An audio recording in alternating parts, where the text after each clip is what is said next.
Share बाजार में गिरावट का दौर जारी है। आज भी हमें निफ्टी और सेंसेक्स में भारी गिरावट देखने को मिली। अगर हम निफ्टी की बात करें तो निफ्टी तकरीबन 415 पॉइंट की गिरावट के साथ 1.84% का गिरावट आज देखने को मिल रही है और वहीं सेंसेक्स में भी लगभग 1351 पॉइंट की गिरावट दर्ज की गई है जब तक हम ये वीडियो शूट कर रहे हैं। ये सिलसिला लगातार अपने ऑल टाइम हाई से जारी है, लेकिन आज इस गिरावट को लेके कुछ अहम सवाल भी उठ रहे हैं कि ये ऐतिहासिक गिरावट अब तक हमें पिछले 5 महीनों से देखने को मिली है। तकरीबन अपने ऑल टाइम हाई से काफ़ी ज़्यादा निफ्टी नीचे गिर चुका है। 6 लाख करोड़ रुपए लगभग सेंसेक्स से गायब होते हुए दिखाई दिए हैं। मार्केट कैप पे असर पड़ा है। क्या है ये पूरी गिरावट, ये गिरावट कितनी बड़ी है, इससे शेयर मार्केट पर क्या कुछ इम्पैक्ट पड़ा है और इस समय आपको क्या करना चाहिए, इस पूरे मुद्दे पर बातचीत करने के लिए मेरे साथ मेरे सहयोगी अंकित राज सिंह जुड़ चुके हैं। अंकित, बहुत बहुत स्वागत है आपका इस डिस्कशन में। थैंक यू सो मच सत्यम। कितनी बड़ी है ये गिरावट और क्या कुछ इससे डेटा निकल के सामने आ रहा है निफ्टी और सेंसेक्स की जो ये गिरावट है इसमें से? तो देखिए सत्यम, सबसे पहले तो निफ्टी की ना ये एक ऐतिहासिक गिरावट ये मानी जा रही है, क्योंकि लगातार हम देख रहे हैं कि सितंबर महीने से जो अपने ऑल टाइम हाई पर जब बाजार था वहाँ से करीब इस समय तक 20% तक की गिरावट हमें देखने को मिल रही है बाजार के अंदर। और ये एक ऑन एवरेज है। अगर हम निफ्टी की बात करें तो फिलहाल इस समय तक करीब 14-15% के आसपास की गिरावट निफ्टी के अंदर देखने को मिल रही है। लेकिन ये एक ऐतिहासिक गिरावट कैसे है, इसको समझने की यहाँ पर कोशिश करते हैं। तो देखिए, निफ्टी ने फरवरी में जो गिरावट आई वो लगातार 5वें महीने यहाँ पर हमें अपने इंडेक्स में गिरावट देखने को मिली, जो कि 1996 में जब निफ्टी की शुरुआत हुई थी तब से लेकर के अब तक की सबसे लंबी लूजिंग स्ट्रीक है। यानी कि लगातार 5 महीने से बाजार गिर रहा है। इसके पहले का भी डेटा आपको बताते हैं। देखिए, अब तक सितंबर के ऑल टाइम हाई से अब तक जो बाजार गिरा है उसमें करीब 85 लाख करोड़ रुपए जो हैं इन्वेस्टर्स के वो डूब चुके हैं। ठीक है, लेकिन अगर हम सबसे बड़े मतलब हिस्ट्री के सबसे लंबे लूजिंग स्ट्रीक की बात करें तो वो 1994 सितंबर 1994 से लेकर के अप्रैल 1995 के बीच में आई थी और इस 8 महीने के अंदर करीब जो बाजार था वो 32% गिरा था। ठीक है, और अगर हम अभी निफ्टी को देखें तो करीब 14-15% की यहाँ पर गिरावट है।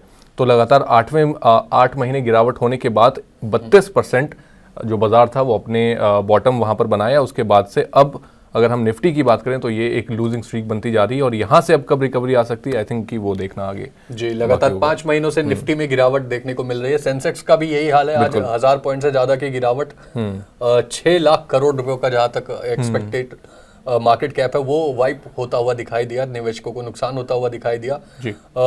इस मार्केट कैप पर क्या असर पड़ रहा है सेंसेक्स के, अंकित? अगर हम इसमें सेंसेक्स की बीएसई की बात करें तो सत्यम, बहुत ही सही डेटा आपने बताया। करीब जब हम ये वीडियो रिकॉर्ड कर रहे हैं तो 1000 पॉइंट की गिरावट इस समय तक चल रही है और करीब 73,100 के आसपास में सेंसेक्स ट्रेड कर रहा है। और इस गिरावट की वजह से सिर्फ और सिर्फ आज के दिन यानी कि 28 फरवरी को 6 लाख करोड़ रुपए जो हैं वो मार्केट से अब वाइप आउट हो चुके हैं। और जिसका सबसे बड़ा असर हमें कहां पर देखने को मिल रहा है? बीएसई की मार्केट कैप पर। बीएसई की मार्केट कैप जो थी 374 लाख करोड़ से घट करके अब 368 लाख करोड़ तक आ चुकी है। यानी कि जो 6 लाख करोड़ रुपए ये जो डूबे हैं वो सीधा सीधा यहाँ पर मार्केट कैप में भी डिफरेंस हमें देखने को मिल रहा है। और साथ ही मिड कैप और स्मॉल कैप शेयरों में भी हमें आज भारी गिरावट देखने को मिल रही है।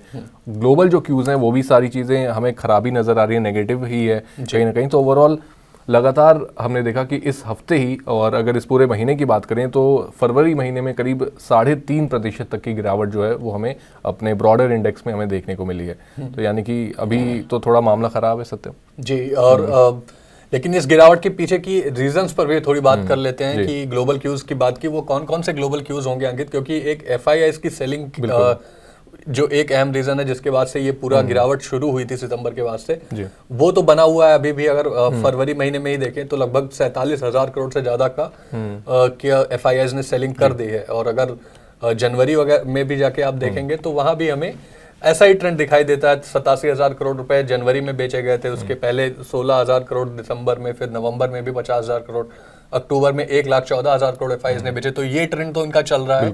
इसके अलावा और कौन कौन से ग्लोबल क्यूज हैं जिनकी वजह से ये गिरावट हमें देखने को मिल रही है? देखिए, लगातार बाजार में कहा जा रहा है कि जियोपॉलिटिकल टेंशंस बहुत सारी हैं। ग्लोबल जो जितने क्यूज हैं वो सारे नेगेटिव हो चुके हैं सत्यम। लेकिन ऐसा हमें सभी जितने ग्लोबल इंडाइसेस हैं वहाँ देखने को नहीं मिल रहा। कई सारे ऐसे भी देश हैं जहाँ के जो ग्लोबल इंडाइसेस हैं, जो उनके नेशनल इंडाइसेस हैं वो काफ़ी अच्छा परफॉर्म करते हुए दिख रहे हैं। जैसे हमने कुछ समय पहले एक स्टोरी करी थी, हांगकांग का इंडेक्स इस साल सिर्फ 2 महीने के अंदर उसने 15% का रिटर्न दिया है। तो ऐसा नहीं है कि सिर्फ ग्लोबल इश्यूज खराब हैं और वो भारत के लिए नहीं है। जितने भी देश हैं सबके लिए खराब है, लेकिन भारत में सबसे बड़ी दिक्कत इस समय उनके डोमेस्टिक क्यूज भी चल रहे हैं, जहाँ पे अर्निंग्स में एक स्लो डाउन है, ये सारी चीज़ें जो दिक्कतें चल रही हैं, तो इसका बड़ा दबाव है। लेकिन हाँ, अगर ग्लोबल क्यूज़ की आपने बात करी तो यहाँ पर अमेरिका में जो बॉन्ड यील्ड है उसमें बढ़ोतरी के चलते जो ग्लोबल मार्केट है उस पर भी कहीं ना कहीं दबाव बनता हुआ दिख रहा है, और साथ ही फेडरल रिजर्व की तरफ से भी जो लगातार एक ड्यू है कहीं ना कहीं इंटरेस्ट रेट में कटौती, वो भी एक बड़ा फैक्टर यहाँ पर प्ले आउट हो रहा है। साथ ही एफआईज को भी एक अच्छा डॉलर में जिस तरीके से हमें एप्रिसिएशन देखने को मिल रही है उसके अगेंस्ट रुपया गिरते जा रहा है, तो कहीं ना कहीं एफआईज के लिए भी एक बड़ा अपॉर्चुनिटी उनको अपने देश में मिल रही, तो इसलिए वो बाकी देशों को भी इस समय इमर्जिंग मार्केट से थोड़ा दूर ही हैं। लेकिन हाँ, ओवरऑल यही चीज़ें हैं, ग्लोबल दिक्कतें हैं, लेकिन भारत की अपनी भी डोमेस्टिक जो क्यूज हैं वो भी कहीं ना कहीं इस समय खराब ही चल रहे हैं। जैसे कि टैरिफ वॉर हो गई, ऐसे भी कई सारे कारण हैं, ट्रेड वॉर हो गया, और जियोपॉलिटिकल टेंशंस की बात अंकित ने करी दी है। डोमेस्टिक क्यूज में ग्रोथ का, खपत का मुद्दा, ग्रोथ रेट का, आज जीडीपी के भी आंकड़े आने वाले हैं, उस पर भी नजर रहेगी, क्योंकि जीडीपी की गिरावट भी बाजार की, और जो इंडिया एक इमर्जिंग मार्केट बना हुआ था, जो तेजी थी, उसकी गिरावट के पीछे का अहम कारण है। लेकिन कौन से ऐसे सेक्टर्स हैं अंकित जिनमें सबसे ज्यादा इम्पैक्ट इस गिरावट का हमें देखने को मिल रहा है? जी, तो देखिए, अभी जब तक हम ये वीडियो रिकॉर्ड कर रहे हैं, अगर हम आज की बात करें तो आज बैंकिंग, आईटी स्पेस और साथ ही ऑटो सेक्टर के जो भी स्टॉक्स हैं उन पे काफ़ी ज़्यादा हमें आज प्रेशर देखने को मिल रहा है। इंडेक्स की बात करें तो फिर ओवरऑल सेंसेक्स और निफ्टी पर तो प्रेशर है ही, लेकिन मिड कैप और स्मॉल कैप इंडेक्स में भी आज करीब 2% तक की जो है गिरावट आज हमें देखने को मिल रही है। जो हमारे ब्लू चिप्स हैं यानी कि लार्ज कैप स्टॉक्स हैं, उसमें टाटा मोटर्स हमने देखा कि पिछले 6 महीने में ही करीब 45 to 50% तक जो है ये शेयर करेक्ट हो चुका है, और काफ़ी अपने 52 वीक लो के आसपास ही ट्रेड कर रहा है। साथ ही आज एचडीएफसी बैंक में भी हमें थोड़ी गिरावट देखने को मिल रही है। आईटी स्पेस की बात करें तो वहाँ पर इन्फोसिस जैसे बड़े नाम हैं जहाँ पर हमें आज उनके शेयरों में गिरावट देखने को मिल रही है।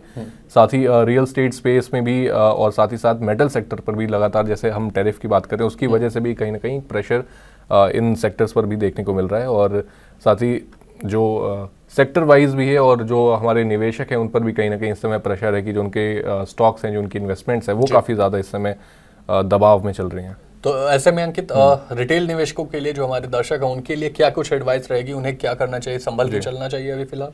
बिल्कुल, अब जैसे कि वॉलेटाइल इतनी मार्केट चल रही है, तो इस समय पर आपको सबसे पहले तो आपको इन्फॉर्म्ड होना ज़रूरी है कि हम जो आपके लिए डिस्कशन कर रहे हैं, जो हम वीडियोस बना के आपको इन्फॉर्मेशन देना चाह रहे हैं, आपको उन सारी चीज़ों से अपडेटेड रहना चाहिए। सारी क्या कुछ ग्लोबली क्या कुछ चीज़ें चल रही हैं जो भारत को इफेक्ट कर सकती हैं, इन सारी चीज़ों पर आपको ध्यान देना चाहिए। ग्लोबल संकेत क्या आ रहे हैं, इन पर ध्यान देना चाहिए, और साथ ही ऐसे समय पर आपको जो आप खुद से डिसीजन ले रहे हैं उसके साथ अगर आप एक एक्सपर्ट को चुनते हैं अपने लिए, एक फाइनेंशियल एडवाइज़र को चुनते हैं जो आपके लिए इन सारी चीज़ों को, आपकी रिस्क को भी समझे, और साथ ही साथ आपकी जो फाइनेंशियल प्लानिंग है, किस तरीके से आप आगे बढ़ना चाहते हैं अपनी इन्वेस्टमेंट के साथ, उसको भी कहीं ना कहीं सही तरीके से आपके लिए मैनेज करके दे।